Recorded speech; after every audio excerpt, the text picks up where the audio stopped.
अपराकाशी कहे जाने वाले जनपद फर्रुखाबाद में बुधवार को मुख्यमंत्री योगी आदित्यनाथ ने प्रधानमंत्री नरेंद्र मोदी की महत्वाकांक्षी योजना शिक्षा, सेतु, सड़क, पेयजल सहित अन्य कई क्षेत्रों से जुड़ी 288 करोड़ से अधिक लागत की 102 विकास परियोजनाओं का लोकार्पण किया।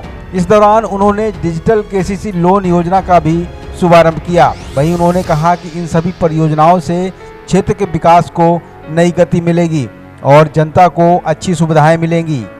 यहाँ पर सांसद जी भी कह रहे थे और हमारे विधायकगण भी कह रहे थे, बार बार कहते हैं कि गंगा एक्सप्रेसवे, और मैं आप सबसे कहने के लिए आया हूं, हमारा सर्वे का काम चल रहा है और फर्रुखाबाद होते हुए मां गंगा को जोड़ते हुए गंगा एक्सप्रेसवे फर्रुखाबाद को जरूर जोड़ेगी।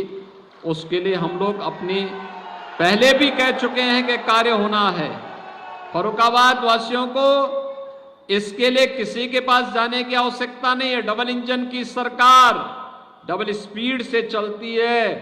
जनप्रतिनिधिगण आपकी मेहनत करते हैं, प्रयास करते हैं और योजनाओं को आपकी जमीनी धरातल पर लेकर के आएंगे। 100 किलोमीटर का हम सर्वे का कार्य पूरा कर चुके हैं।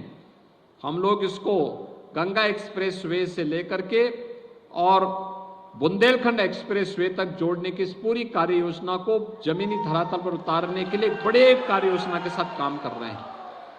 फर्रुखाबाद आने वाले समय में कानपुर की तर्ज पर एक आधुनिक जनपद बनने की ओर तेजी के साथ अग्रसर होगा, कोई संदेह नहीं होना चाहिए।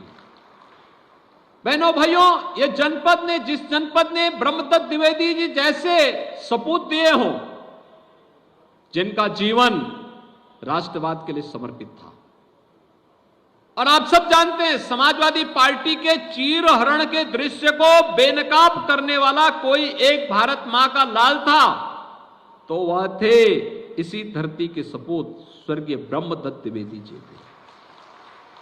उन लोगों ने उस समय समाजवादी पार्टी के उन षड्यंत्रों को पूरी तरह दूर करते हुए एक आह्वान किया था, राजनीति का शुद्धिकरण होना चाहिए, अपराधीकरण समाप्त होना चाहिए। और बहनों भाइयों, मैं आभारी हूं आप सबका, आदरणीय प्रधानमंत्री जी का, प्रदेश की जनता जनार्दन का, कि हम लोगों ने प्रदेश की कानून व्यवस्था को आज ऐसा बना के रख दिया है कि पूरे देश के अंदर कानून का राज के बारे में जब चर्चा होती है तो उत्तर प्रदेश की सब लोग चर्चा करते हैं। आज जहां एक और जनपद की 288 करोड़ रुपए की परियोजनाओं के लिए जो हमारे माननीय जनप्रतिनिधियों ने इस जनपद में लाने के लिए अब अहर्निश प्रयास किया, उन योजनाओं का सौगात होली के पूर्व आप सबको प्राप्त हो रहा है। वहीं साथ ही साथ आज देश की एक महत्वपूर्ण योजना, प्रधानमंत्री मोदी जी के विजन को सबसे पहले जमीनी धरातल पर उतारने वाला कोई जनपद, digital public infrastructure for agriculture, AgriStack योजना, इस योजना को जमीनी धरातल पर उतारने वाला पहला जनपद, आज किसान क्रेडिट कार्ड की 10 मिनट के अंदर लोन की सुविधा से जुड़ने वाला पहला जनपद देश का फर्रुखाबाद बना है। मैं इसके लिए यहां के जनप्रतिनिधि और प्रशासन को धन्यवाद देता हूं और आप सभी अन्नदाता किसानों का हृदय से अभिनंदन करके प्रधानमंत्री मोदी जी का भी आभार व्यक्त करता हूं। अब इस योजना के लागू होने से हम सब जानते हैं कि यह योजना जैसे ही लागू होगी, होने के साथ ही एग्रीस्टेक योजना के कारण यहां पर डिजिटली केसीसी की सुविधा अन्नदाता किसानों को प्राप्त हो जाएगी। और इसके लिए 4 बैंक, भारतीय state bank, bank of Baroda, Punjab national bank, bank of India, ये सभी सहयोग कर रहे हैं। यहां की सफलता के बाद पूरे प्रदेश के अंदर और पूरे देश के अंदर ये योजना लागू होने जा रही है।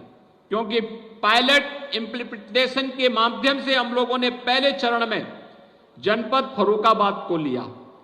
और फर्रुखाबाद के बारे में जब यहां पे चर्चा भी माननीय सांसद जी और माननीय विधायक जी कर रहे थे, तो मुझे याद आ रहा था कि यहां के लोग बार बार कहते थे संकिसा धाम का हम सुंदरीकरण का काम कर रहे हैं और संकिसा धाम दिव्य धाम के रूप में प्रस्तुत होगा, कोई संदेह नहीं होना चाहिए। बाबा नीम करौली के धाम के भी सुंदरीकरण की एक कार्य योजना हम लोगों ने प्रस्तुत करने के लिए कहा है। और मां गंगा की अविरल और निर्मल धारा के लिए नमामि गंगे परियोजना के माध्यम से प्रधानमंत्री मोदी जी का जो अभियान चल रहा है, इस पर पहले की तुलना में बहुत काम हुआ है। जो बचा है प्रयागराज कुंभ के पहले पहले हम उस काम को भी पूरा करने जा रहे हैं।